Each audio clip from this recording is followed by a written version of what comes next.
Première chose qu'on doit faire, bien sûr, c'est appuyer sur convertir en noir et blanc. Quelle bonne surprise. Alors, convertir en noir et blanc, ça nous donne ce résultat-là. Bien sûr, vous voyez, vous pouvez noter que l'histogramme a changé. Si je reviens ici, bon, vous avez cet histogramme en couleur, et là, bien évidemment, il passe en une seule tonalité. Bon. La chose qu'on peut faire ici, bien évidemment, on a tous ces curseurs qui sont là, au niveau des rouges, des jaunes, verts, cyan, bleu et magenta. C'est pas une fin en soi.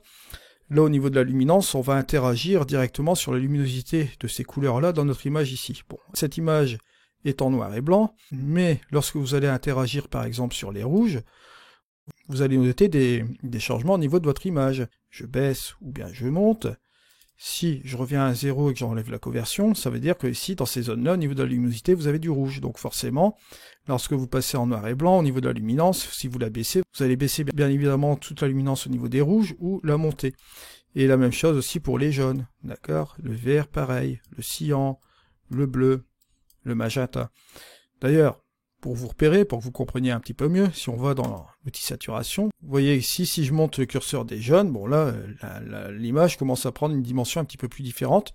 On va monter forcément la saturation des jaunes au niveau de votre image. Bon, si je monte un petit peu les rouges, ici vous voyez qu'on obtient ce résultat-là. Au niveau des bleus, si je commence à monter la saturation, là on commence à retrouver toutes ces couleurs-là. Et là forcément on neutralise l'effet noir et blanc, d'accord? Bon, ça peut être pratique dans certains cas si vous voulez faire un effet, on va dire, rajouter du bleu comme ça et faire un mélange noir et blanc et un peu de couleur, mais bon, en l'occurrence, ça c'est à vous de voir un petit peu les choses, comme par exemple ici, vous voyez, on peut interagir sur ce curseur bleu, pourquoi pas, ça donne un effet assez particulier, on pourrait continuer un petit peu l'effet avec la luminance, etc. Bon, bien, mais ici, la chose que vous devez garder à l'esprit, bon, je vais revenir un petit peu sur ces curseurs 0, c'est que là, en fait, ça va vous permettre quand même d'interagir grâce à cette luminance-là à votre effet noir et blanc aussi. Bon, qu'est-ce qui fait le succès de votre noir et blanc? C'est de jouer forcément sur la luminosité de votre image ici et de casser un peu, on va dire, le code en faisant une petite séparation dans votre image pour que vous voyez bien les petites différences ici. Je baisse un petit peu mes bleus, vous voyez, ça donne cet effet-là. Je rajoute un petit peu de magenta. Voilà, si vous faites la différence, regardez, vous avez ce résultat-là. Bon, bien sûr, la chose qui va vous donner aussi comme différence au niveau de votre noir et blanc, c'est de rajouter bien évidemment du contraste. Et le contraste, forcément, vous allez aller dans l'outil lumière. Vous pouvez booster, pourquoi pas, un peu de contraste, puisque bien évidemment, on n'est pas à échelle égale par rapport à une photo couleur. Là, il va falloir jouer avec d'autres outils, bien évidemment, pour accentuer sur cette image en noir et blanc. Et il va falloir jouer sur les contrastes. Bon, là, je vais l'enlever de l'outil lumière, je vais aller dans les super contrastes juste comme ceci. Et là, on va interagir, par exemple, bon, juste là, je vais en accentuer juste ici. Je vais en rajouter dans l'outil moyen et je vais rajouter dans le contraste point blanc, point fort. Vous voyez, juste un peu comme ça. On obtient ce résultat-là. Et cerise sur le gâteau, bien évidemment, il n'y a pas que seulement le contraste. Vous avez grâce à Luminaire des outils qui sont créatifs, qui vont vous permettre un petit peu de rajouter un petit peu d'ambiance au niveau de votre image. Et là, en l'occurrence ici, ça peut bien marcher. Bien évidemment, vous avez la structure qui va justement vous donner un petit peu de punch au niveau de votre image. Vous voyez, juste comme ceci, c'est vraiment pas mal. On peut bien sûr rajouter cela comme ça. Vous avez la possibilité d'aller directement dans les créatifs. Et dans les créatifs, vous allez pouvoir jouer par exemple avec votre spectaculaire. Voilà. Ça vous donne ce résultat-là. Et vous avez bien évidemment aussi la possibilité de jouer, pourquoi pas, avec l'outil mystique.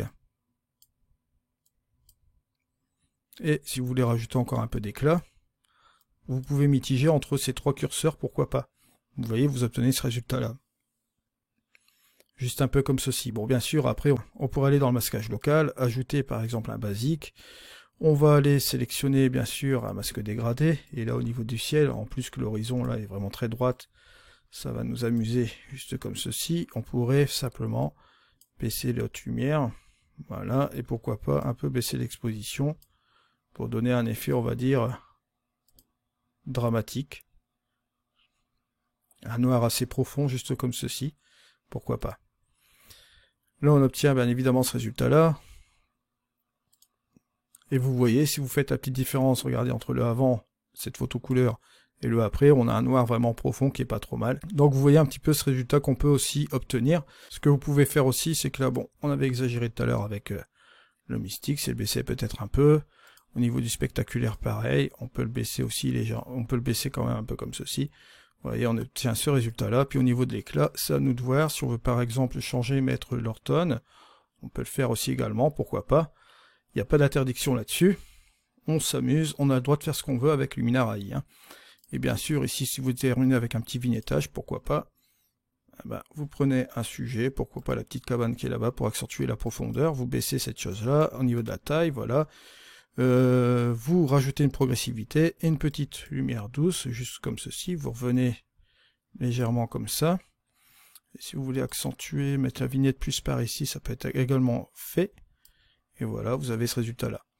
Voilà. Pour terminer, bon là cette fois-ci, je vais revenir quand même à 0 avec cette image. Je vais enlever ce noir et blanc. Allez hop.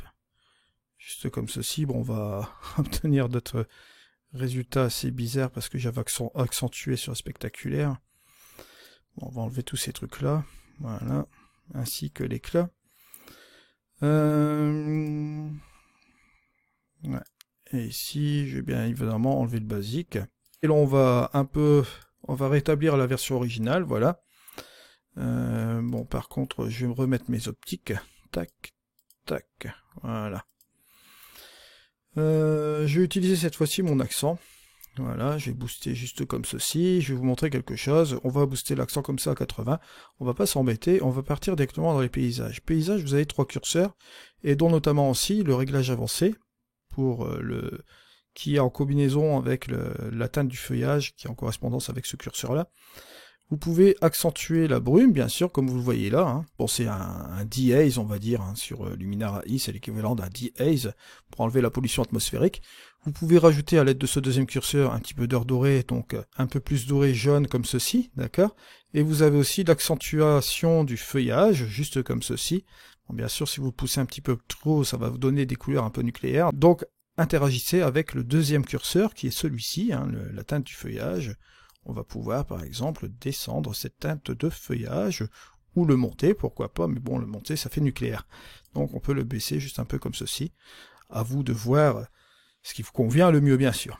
D'accord? Ça, c'était le petit bonus, hein, le truc paysage que j'avais pas traité tout à l'heure, finalement. Alors, on va revenir à 0, bien sûr. Je vous remercie de m'avoir suivi. On se retrouve pour un prochain tuto. C'était Eddy. Allez, ciao!